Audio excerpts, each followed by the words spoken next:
একটা ইঞ্জিনিয়ারিং হয়েছে এবং ওইটা রেজওয়ানার মুখ থেকে অটোমেটিকলি তার অজান্তে জিনিসগুলো বের হয়ে আসছে, এবং যেটার মেইন মূল লক্ষ্য হচ্ছে তারা জামাতকে আসতে দেয়। বাট আমি জিনিসটা দেখতেছি জামাতকে আসতে দেয় না, তারা বাংলাদেশের যে গণতন্ত্রকে ব্যাহত করেছে।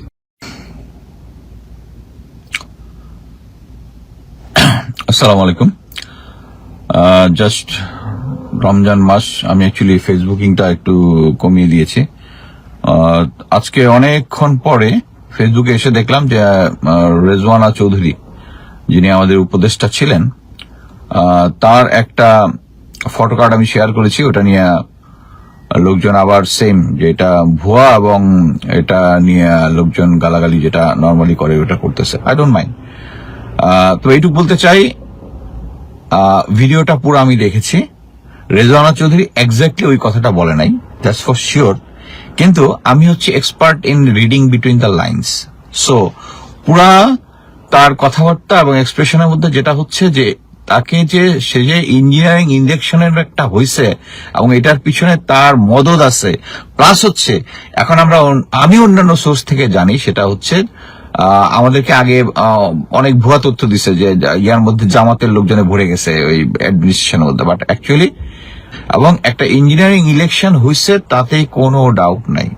যদি ফ্রেশ ইলেকশনটা হইতো তাহলে হাড্ডাহাড্ডি লড়াই হইতো, কে হইতে পারে জানি না। কিন্তু ইলেকশন ইঞ্জিনিয়ারিং হয়ে এখন ডাউটটা তো চলেই যাবে যে এটার মধ্যে ইচ্ছা করে জামাতকে পাওয়ারে আনে নাই, এবং এটার সাথে যে বিদেশি মদত আছে এটা এখন ক্লিয়ার। আমি আগে বলেছিলাম যে আমেরিকা চায় না বিএনপি কে, যেমন ইন্ডিয়ার সাথে আঘাত করেছে, দ্যাট ওয়াজ ভুল। ওই ভুল আমি অ্যাকসেপ্ট করি, ওইটা ছিল ভুল। কারণ আমেরিকা হচ্ছে এমন এক জাতি, তারা নিজেদের লাভ যেটাতে ওইটাতেই কাজ করে। সে দেখছে যে এটাতে আর নিজেদের লাভ বেশি, ইন্ডিয়ার সাথে যদি এখানে এটা নিয়ে গন্ডগোল করে তাহলে এখানে সে কন্ট্রোল করতে পারে না। কারণ অলরেডি তারা জানে যে আমলাদের ভিতরে কত পার্সেন্ট এই পুরনো আওয়ামী লীগের লোকজন আছে। সো ওইটা অ্যাকসেপ্ট করে তারা চাইছে যে বিএনপি ক্ষমতায় আসুক। সো এবং রেজওয়ানা যে কথাগুলা বলছে, আর রেজওয়ানা হচ্ছে বাংলাদেশের যে ইন্ডিয়ান হেজিমনি, কালচারাল হেজিমনি, মিডিয়ার যে কন্ট্রোল যেটা আছে ওইটার অংশ, আসিফ নজরুল ওইটার অংশ। এবং আপনাদের মনে আছে নিশ্চয়ই, যখন এই নতুন কখন কে কি বলে কে কাকে প্রধান উপদেষ্টা বানাইতে হবে, তখন কিন্তু আসিফ নজরুলের নাম মানে ডিজিএফআই এবং জেনারেল ওয়াকার সবার আগে দিয়েছিল। সো একটা ইঞ্জিনিয়ারিং হয়েছে এবং ওইটা রেজওয়ানার মুখ থেকে অটোমেটিকলি তার অজান্তে জিনিসগুলো বের হয়ে আসছে, এবং যেটার মেইন মূল লক্ষ্য হচ্ছে তারা এই জামাতকে আসতে দেয়। বাট আমি জিনিসটা দেখতেছি জামাতকে আসতে দেয় না, তারা বাংলাদেশের যে গণতন্ত্রকে ব্যাহত করেছে। গণতন্ত্রর যেটা মূল জিনিস, জনগণ যাকে ভোট দিবে তারাই ক্ষমতায় আসবে, তাকেই সাপোর্ট করবো, 100% সাপোর্ট করবো যাকেই আসবে। বাট এইটাকে ব্যাহত করেছে এই রেজওয়ানা এবং তার দোসররা। এইটা হচ্ছে file. So photo card exactly ওই কথা বলে নাই, আই অ্যাকসেপ্ট ইট, এক্স্যাক্টলি করে নাই, কিন্তু তারা ইলেকশন ইঞ্জিনিয়ারিংটার মধ্যে পার্ট ছিল, এটা তার কথার মধ্যে স্পষ্ট বোঝা গেছে।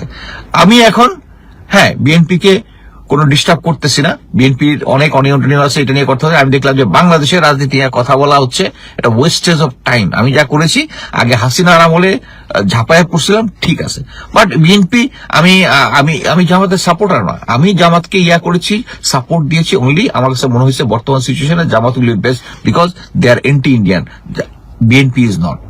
সো এট প্রেজেন্টে এখন আমার নো হার্ট ফিলিংস, বাট আমি চাই বিএনপি যেহেতু এখন আন্তর্জাতিকভাবে দেশীয়ভাবে সবভাবে অ্যাকসেপ্টেড হয়েছে, let them work. But it doesn't mean that election engineering হয় না এবং এই রেজওয়ানা এটার সাথে জড়িত না।